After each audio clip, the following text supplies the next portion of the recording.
right. Well, welcome back everyone to another episode, and we're live here in my apartment with a special guest who I've met this past week, Doruk Eker from Amsterdam, and we're talking today about AR and his company and the future of this new kind of technology. So, welcome to Korea, man. You've been here for a tech conference last week, checking kind of things out, what's happening in the different industries around this space. So, just want to kind of introduce you and have you kind of share a little bit about where you're from, your background, and then we'll get into more about the technical stuff that you're working on. So okay, perfect. Yeah. Well, thank you very much for having me. As you said, I'm here in Busan in South Korea for the last week, and I come from Amsterdam. As my background, I started as a developer for creating interactive content. And I started back in the day, like around maybe almost 10 years ago, creating interactive content for web, for touch screens, for video walls, for like pickup systems. In time the technology evolved, and recently, for the last around 2 years, I'm almost exclusively working for AR projects, augmented reality projects. Sure. Awesome. The augmented reality you would know from, I think the most commonly known example would be Pokemon Go. Yeah, Pokemon was huge, man. Like, I remember when I went back to Canada to visit, and everyone was just like these groups that looked like zombies walking around, just like glued to their phone. And so maybe just kind of walk people through what AR is that don't really know the ins and outs of what that technology is. Augmented reality, the definition says any kind of system that you would actually view the real world, and on top of the real world images you would have computer generated content. So it can be like Pokemon Go, some objects that is in the that some computer generated objects that are placed in the real world. Kind of like almost Google Glass, right? Like what Google Glass rolled out with their initiative to try and bridge that gap. Exactly. Yeah. Actually, Google Glass was one of the very first examples of wearables who make augmented reality. However, at the time, the technology was not there yet. Right. Too early. It was a bit too early. Now we are seeing other devices coming into market, which are more powerful. Such as Hololens is in the market for around 3 years, I think. Hololens? Hololens is a mixed reality device from Microsoft. It is kind of something like very futuristic looking glasses. Oh, wow. And you put it on, and then as normal glasses you can see the real world, and in between you can also see the computer generated content. Oh, wow. They are mostly promoting it as B2B at the moment. But there is a new version of HoloLens is coming up, and I'm quite curious how this is going to be It's a whole new game out there, you know, like I was listening to the Joe Rogan podcast, and he had Elon Musk on there like a week ago or so, and he was talking about just like what he sees the future with. He basically said that we're all cyborgs already, because we all walk around with devices, basic computers attached to us. Yeah. You know, like we're all so connected. And these new industries like AR, VR are just going to compound that when they're more, developed and integrated, I think. I would agree with that, in the sense that right now we have all this information in a device in our hand, in our pocket. That's crazy. And we are still using the interface that we are looking at a screen. However, with the augmented reality, what is happening is that you actually look through the screen now to the real world, and the information that you are looking for is actually coming to the real world to your convenience. And at the moment it's with devices, like mobile devices, because they are it's widely used. Yeah. However, as I said, with the HoloLens, and there are also other wearables like the Magic Leap, for instance, which was the developer kit was launched around a month ago, I think. With this information, this cyborgness, let's say, will be wearables like glasses that you wear or other devices that we wear. That's like it reminds me of like the Terminator, you know, like that Arnold Schwarzenegger movie when like it's just kind of like almost going towards half, you know, I don't want to say robot, but like Elon Musk said, we're like cyborgs because we just are attached. And what you said, the next thing is just looking through our screens. And I saw Facebook rolling out a video a while back where it's basically like interacting with people that are on the other side of the world, but they created like I think it was AR that like an actual, not a hologram of yourself, like an but avatar of yourself. an avatar of yourself, and how you can just kind of go with that. Yeah, I think you're talking about Facebook Spaces. Yeah, that's what it was. Yeah. Facebook Spaces. I can be wrong about that, but I think it was launched around a year ago. Yeah. And just like you said, you can go into a VR space. Yeah. So you need to have a VR headset. Yeah. As far as I remember, it is only Oculus Rift at the time. But I don't know if they rolled out for instance, Oculus Go, and probably they're going to roll out for the Oculus Quest, the new headset without the wires. So that means people could just be walking around with these like in public.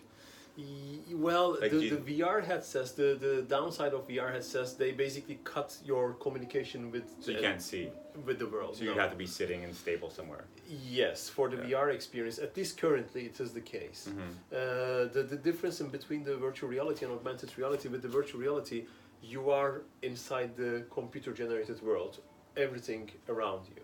And the augmented reality is basically you are in the actual world, and the computer-generated stuff comes to your world at your convenience, basically. So it can be characters, it can be information as well.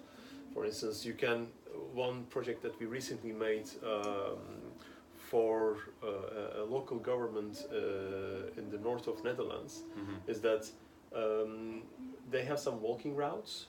And what they want to do is to create some innovative way of communicating what is in this walking route. What we did is, like, with your device you can look around and you see, just like your camera feed, you see the world. And if on that direction there is some, for instance, there's an old church that is interesting for the people walking, or in that direction there's an old school or whatever, then you see some pins on that location.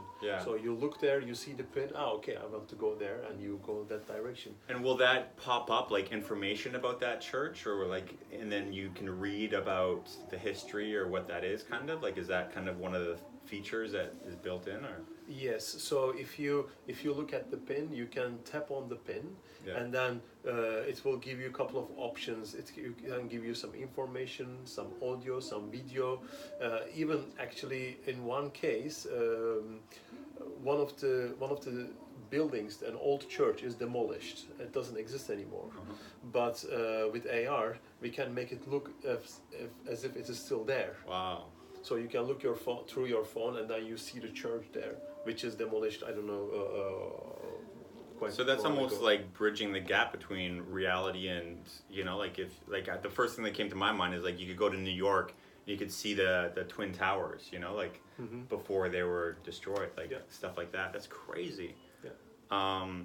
Where do you see, because people are so addicted to their phones already, like, I did an experiment with my university class. I said, all right, I had them all download this app that tracks how long they're on their phone per day, and it tracks their behavior on, you know, what they're using, their apps that they're using the most on their phone. And then I said, okay, just use your phone how you use it all the time, and when we come back next week to our class together, because I see them just once a week, we're going to track your daily usage and what your behaviors on your phone. And guess what the average time on screens was and these are like university students. Well, I don't know. I don't even know for myself, actually. It's an interesting test. Yeah, it's an interesting experiment. Now the with the latest iOS, actually, Apple has that. They call it screen time, I think. Yeah. So it will be nice for me to have test that out. But yeah, I don't know. I don't have a guess even. What was it? So, the highest student I had, was 11 hours per day. That was their highest day. So I said, Okay, give me your peak. So that was like a weekend. They said they were watching a lot of YouTube videos and movies and stuff. But the average was 4.5 hours across all the data. Was 4.5 hours every day. Every day. So that's basically people are watching 2 movies per day on their phone. 2 movies a day. When you think of it that way, like 2-hour movies. So I encourage people that are watching, check it out. Kind of monitor, do it for a day or a week, see what your average. There's a couple different apps. One is called Break Free, and the other one's called Family or Quality Time. And like you said, now Screen Time is coming out. So yeah, it's pretty crazy. But I would only assume that with all these new technologies that you're building in other companies, when you are able to create, because you look at video games, right? How addictive video games are. But when you become a game yourself, basically, or the life, like with the health apps, for instance, it's really gamified. That's the whole thing. So I could just see people just plugging into these things and just never going out unless they have to like eat, sleep, or work. It's like that movie that came out. What was that movie? Ready Player One. Yeah. What did you think of that? Yeah, it's a very nice movie, and there is some truth in what it tells that can be. Right. There are many different thoughts about this. Like, I think the one end of the spectrum is that people are going to get so addicted to that. Yeah. The other end of the spectrum is that it is going to help people, be more efficient, make more time for them, and so on. So, but I think with every technology, when we look at the history and so on, every technology has downsides and pros and cons, basically. Yeah. And it depends on the people using them, how they get addicted, or they basically make use of them to get more efficient. I think the important thing here is that there is no putting back these technologies. They're out of the box. The genie is out of the bottle, basically. So I think the important thing is that we have to train the next generations to correctly use these, or to efficiently use these technologies, I think. Well, that's the thing. We're similar age. Like, we grew up with like a rotary phone, like remembering phone numbers. Like, hey, I'm going to meet you here at 8 o'clock. If you're not there, it's not you can send a text, where are you? Exactly. But these kids nowadays are getting phones, and you see these kids out, and they're like babies on screens. Like, it's so ingrained in them. You know what I mean? Like, it's going to be really interesting to see how these future generations that are just constantly immersed in this from day one develop. And there's like one of my buddies, he runs a kind of like a coaching program, and he said that his biggest thing is that what he predicts is that he's going to have to re-socialize people, how to communicate, how to start conversations, how to just be social, because it's just, we like just not to bring up personal situations, but we just had dinner, and I don't know how much of that conversation you heard next to us, but that guy just seemed like he was on a date. It seemed like he was on a Tinder date next to us. And I was just listening to this guy, and I'm like, it was just so awkward, almost like painful to just, I think that a lot of people are lacking these social skills because they're just behind screens and stuff. And when VR and AR and all these new technologies come in, people are going to have relationships through these technologies, There's already marriages of guys in China and Japan marrying these like sex robots. Yes. I watched a couple of documentaries about that. Quite, I find them very disturbing. It's so do you think that that's going to become more mainstream? Well, I didn't give much thought about that, in the sense that, as I said, like it depends on how people are using the technology, and I mean when the mobile phone was out, or the smartphone was out, or when you first get the iPhone, the first one, we didn't immediately think about, okay, somebody will invent a robot here and people will get married to it. It just kind of progresses. Exactly. Yeah. So that's the direction that people kind of grow into that. But there are also other directions that people grow into, that they use their phones and applications in such ways that, for instance, after a disaster, after the storms and so on, they use their mobile applications for communication. Of course, yeah. So this is basically the other side of it. Yeah. That's what these devices enable them to do. So I think something similar is going to happen for the new technologies as well. So, going back to what you mentioned before, how you said that you started one of the projects your company is working with governments to build these. What are some other kind of projects that you see in this space, or that you're kind of able to share about? Like, where do you see this kind of really developing into?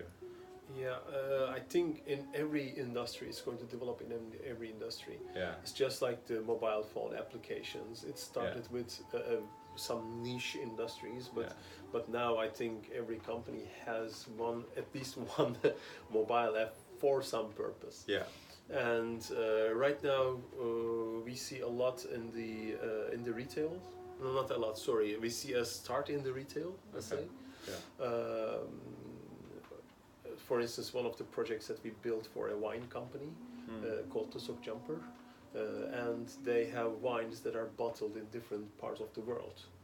Okay. And depending on where the wine is bottled, they have a different animal on the label. Ah, cool. So they asked us a way to make it easier and more fun for people to learn with which food, for instance, this wine is good for. Oh, interesting. So the application that we built for them is an AR application, a mobile application, both for iOS and Android. Yeah. And through your device, through your phone, you look at you basically scan the label, and the animal on the label goes in 3D, jumps out of the label. Whoa.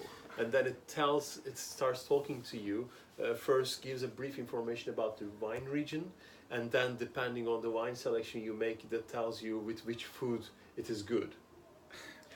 I'm just like picturing, like this is like the first thing that came into my mind is like picturing like a college student going into like a wine store, and he's like going to a party and he's like stoned or something, and he picks up this bottle of wine, then picks up his phone, and then this like lion jumps out at him, and he starts talking to this lion, and like this like, you know, like, oh, he's in an altered state of mind, and then you got this other, you know, like that was like my first thought.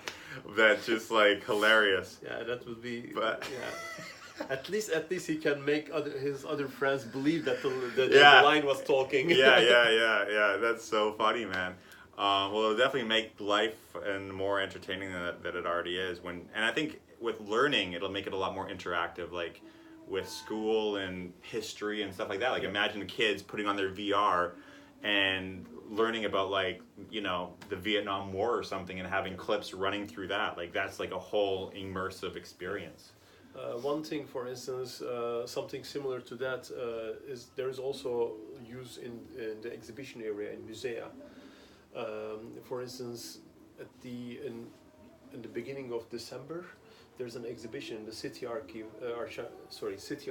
in Amsterdam, and the exhibition is about documents from Rembrandt's time, like really his marriage act. For instance, a document that proves that he's healthy and he can live in Amsterdam, and because it's the archive, these hundreds years of documents are there, the original ones. Sure. Wow. And the exhibition is about exhibiting these documents. So there will be documents and there will be some explanations around. Yeah. However, just interactive. They would like to make a new layer to that. And we partnered up with a company from Haarlem, Netherlands. No, Haarlem, Netherlands. I think in Haarlem, New York. I'm like, wow, if Haarlem's getting involved in this already, it's happening. No. It's the Haarlem, Netherlands, called Synergic, and they are building the entire exhibition, like the physical space and the design and everything. And I'm building together with them the augmented reality experience. And what's going to work, what's going to do is there will be some dedicated iPads, and with these iPads, the visitors will be able to scan the documents, and each document tells about a story. They are not readable documents, they are very old Dutch. Sure. And when you scan the document, you will see the story unfold on the air like this. You can follow it. It's like a very, very advanced audio tour. It adds a new layer to the experience. Wow. Why didn't they have that when I was a kid growing up? That would have made school and learning so much more fun and interesting, instead of just like, here's your textbook of history, go read chapter 7. Like, this is a whole different, whole different league. That's changing. Yeah, that's going to change a lot of things, also in the education ground. Well, that's kind of what I think is going to be a big disruptor. What's your thoughts on AI? Well, yeah, it's very, very useful, I think. Yeah. But again, just like in any technology, Depends, it can go.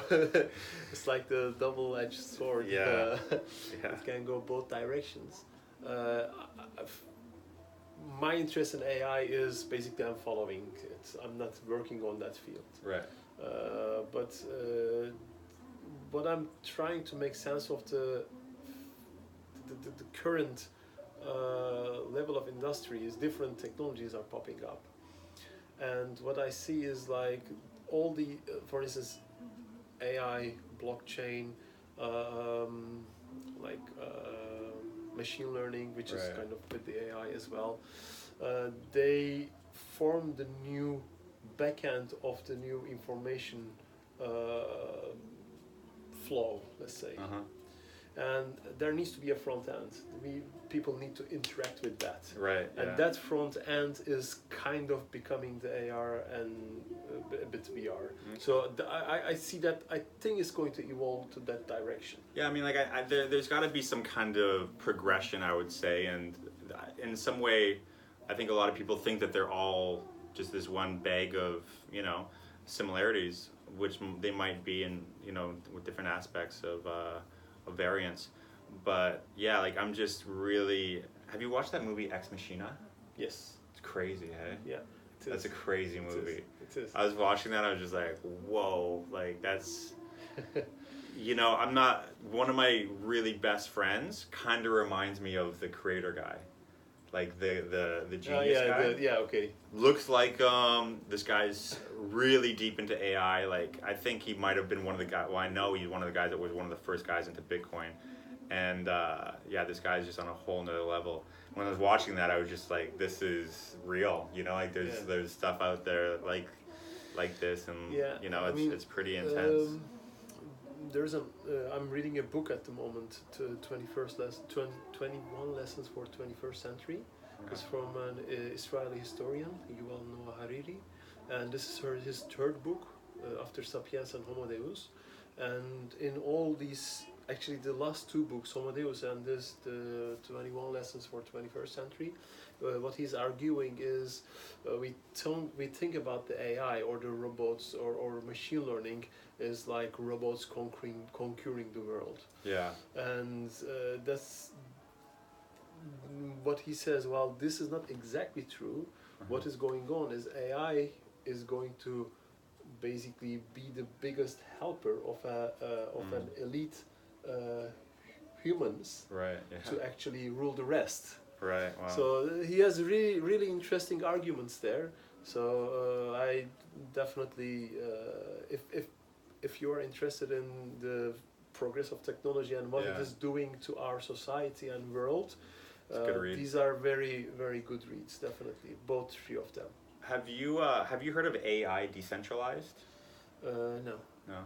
The guy that I mentioned, people should check that out. His name's Tufi Salbia, and he's like one of the creators of this organization that runs. They just raised a couple $1 million to kind of join all these AI firms together to kind of collaborate for the good.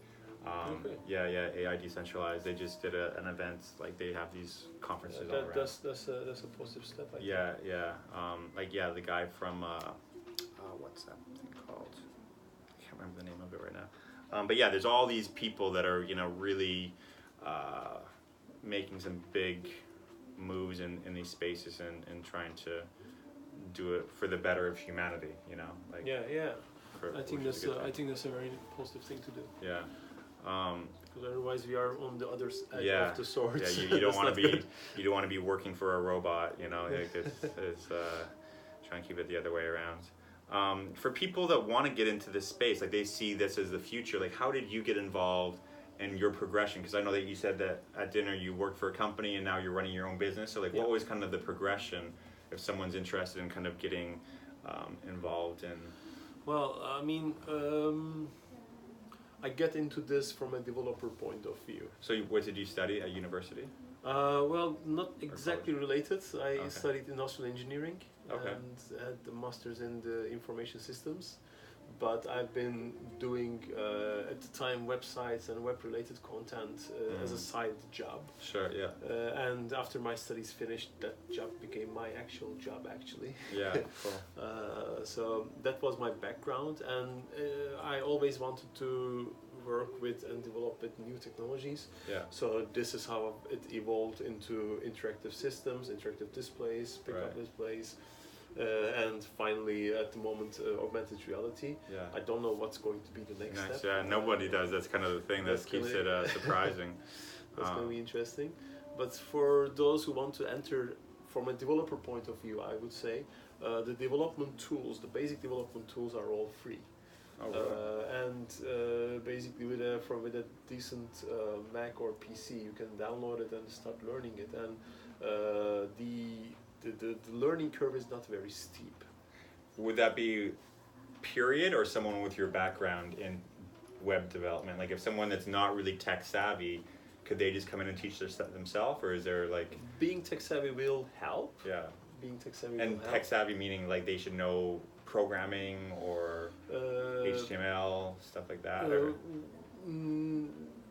It will help, definitely. I mean, I can't say that you can do it from scratch. It will help, but yeah, my experience is that you can learn these things. Right. Yeah. I've seen a lot of talented people just starting from scratch and then creating things in a very, very short time. Cool. And what was your experience like going from an employee to kind of entrepreneur now, and that whole transition? Like, you know, like, was that a natural progression, or you're just kind of like, I want to start my own company? And what was your kind of reasoning behind branching out? The reasoning behind was I felt that it's time for me to try something on my own. Yeah. And at the time, looking from that perspective, it looked like a big jump, big leap. And now I'm turning back and looking back. It was... Wow, it went well. Yeah. I don't see it as a very big leap anymore. The reason was, as I said, I felt that okay, it's time to do something. Exactly. And what I realize is like talk to as many people as possible. Yeah. And this is basically how you can grow your business. And also, especially if you're making things, make it and put it out there. Yeah. Someone will see it and someone will be interested anyway. Creating content, yeah, exactly. Creating content is super important. Yeah. That's kind of like what I said over dinner, just like with this podcast, putting them out there and just all these doors have opened. Like I got a trip paid to Seoul this weekend to go help MC, you know, a conference there, and just like, yeah, like you just kind of, you know, just people kind of reach out once they kind of see who you are and what you do. It's really important. So who are kind of your typical clients, or how do you generate that client flow? And you said talking to people, like, is that through networking or approaching companies to build stuff? How does that kind of, a referral base, or? It's kind of a combination.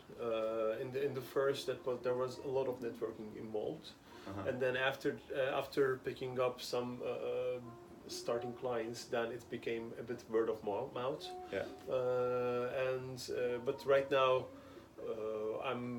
there are some projects that is coming from this word of mouth or via. Yeah. Some from networking, and some very few percentage from pitching, basically. Yeah. And that's kind of it's good. You've got pokers all out. You know, you've got to kind of fish from different ponds to make it work. Yeah. That's cool. Before we kind of wrap things up, how's life in Amsterdam? How do you like living there? You said you've been there for 9 years? 8 actually. 8 well, years. 2010. Yeah, okay, yeah. 8 years Almost now. 9 now. Almost 9 now. Yeah, almost yeah. 9 now. Yeah, I like it a lot. I Yeah. like it a lot. It is quite international. Yeah. However, it's not like population is not even 1 million yet, I think. What? Seriously. Population is not 1 million in Amsterdam? Yeah, the central part is not even. I mean, I have to check back on that because there have been a lot of Wow. migration to there. But as far as I know, it's not even 1 million yet. Crazy. I But- think of, like, I've been to Amsterdam was my first country. I flew from Vancouver into Amsterdam, and that was my first experience of Europe. And it felt like a really big, like, you know, happening place. So, and Vancouver has got A lot of things million. happening. I mean, don't get me Yeah, wrong. yeah, The- a lot of the things population shouldn't fool you. Yeah. So that's why I like. I guess 1 million people living there, and there's another 1 million people that are there for their Maybe more. yeah, just for enjoying everything Amsterdam offers. Yeah. Oh, that's interesting. The commute is super easy. Yeah, there- everyone rides bikes. Everything is on bikes. Yeah. Definitely. And they have that, like, I remember there was just literally, I came out of the airport, and then I took the subway or train downtown, and I just looked out the window, and it's just like bikes everywhere. Yeah. Like, how is that managed even? Like, is it just people sharing them, or like? There are some bike sharing, not bike sharing actually. There are some bike leasing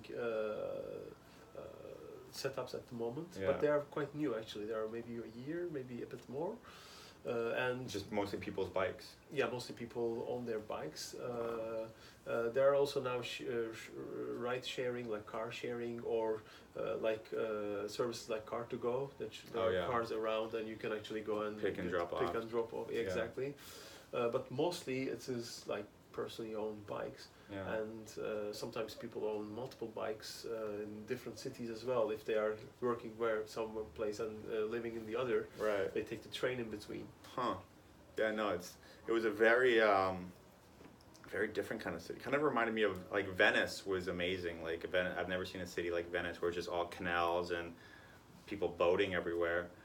But yeah, Amsterdam was really fun. Well, in the summertime, Amsterdam is like that as well. Canals and people boating Yeah, everywhere. really, That's, yeah. that's crazy. I can't remember what super season I was there. nice feeling. And you're from Turkey. Yes, originally I'm from Turkey. Yeah, yeah. yeah. I was born there. Yeah. I grew up there in Ankara, and as I said, like 8 years ago, I moved to Amsterdam. All right. What made you move? Well, I mean, it was a bit of intuitive at the time, but now when I look back and try to see the reason, is like, okay, I It wanted all to. worked out. It worked out, and I wanted to move out of Ankara, but I didn't want to go to Istanbul, which is kind of the usual trajectory. Yeah. So I kind of skipped that, Yeah. and so abroad was the option, but not very far. So stay in Europe, and I Yeah. think with just English you can have a start Yeah. in London, or I mean in UK or Netherlands. Yeah. Right. So that was kind of the logical choice at the time for me. Huh. Yeah, It worked out well. It's interesting how, you know, doors and opportunities open. I think a good part to kind of wrap up on is how you got here. Yeah. Is how, like, you know, talking about opportunities, and at first you thought it was just like one of those Nigerian scams. When, you know, do you want to maybe share the story of Yeah, how you're yeah. here right now? Like, it's pretty Yeah. funny. So basically, I received an email on 2017 summer Yeah. saying that I'm being invited to a fair in South Korea. But then I read it and it didn't feel like really legitimate, and I thought it was a scam. I didn't even reply to that. And 1 year later, 2018, I received a similar email, but this time I was on vacation, so my auto reply was sent back. Yeah. And because of that, they called me back saying that, well, we had your auto reply, Yeah. you are on vacation, did you receive our email? And that made me think, well, maybe it's not a scam after all, like it's a bit more legit. And then I got in contact with them, and eventually the thing is, this is the second year that's being actually organized here. It's called Next Content Fair, here in Busan in South Korea, and the Korean government actually supports that event, and they are inviting Korean companies exhibiting in the field of augmented reality, virtual reality, and 3D content creation, but also just normal physical content creations like merchandise creation. And then on the other side, they also invite companies from abroad that can do business with these Korean companies, and they create this business matching environment. Right. And it's a 2-3 days event. And yeah, that's how I came here, and I'm super happy to be here. So the moral of the story is the first year he didn't reply to the email because he's like, oh, this is some Nigerian scam or something, and too good to be true. And second year they follow up with him again. This time he gets it, and they paid for your flight, your hotel. Yeah, that's true. And so he got a free trip that you could have got last year too, probably, if you would have replied. Yeah, that's true. So I guess the moral of the story is follow up of invitations and opportunities, because you never know, you could be flown around the world and yeah, exactly. New doors open. Before we wrap up here, is there anything that you want to kind of share? Like, where can people find you and your company and learn more about what you're up to? Yeah. My website is the easiest way, because all my contact details are also there. Also the projects that I'm working on at the moment. Sure. It is dorukeker.com. I'll have a link underneath here. Perfect. Yeah. You can just have a look at the projects that I'm working on and the future ones. And also, if you want to contact me, you can find my contact details there. Yeah. Smart guy, really interested. I'm glad that our paths crossed, and he's perfect. super tall too. He's one of the tallest guys I've seen here, so we just kind of like had that, that connection. Yeah. So yeah, man. Well, you got your flight back to Amsterdam tomorrow. Yeah. So I'm glad that you had a good time here, and looking forward to next time wherever our paths cross. Exactly. Either in the real world or in the augmented. We'll see. You'll probably be the one building that to make that happen. So, awesome, man. I appreciate your time. Perfect. Thank you very much. Absolutely. See you guys. Thanks for watching. And go ahead, subscribe, and share this, and stay tuned for the next episode. And appreciate you supporting the show. See ya.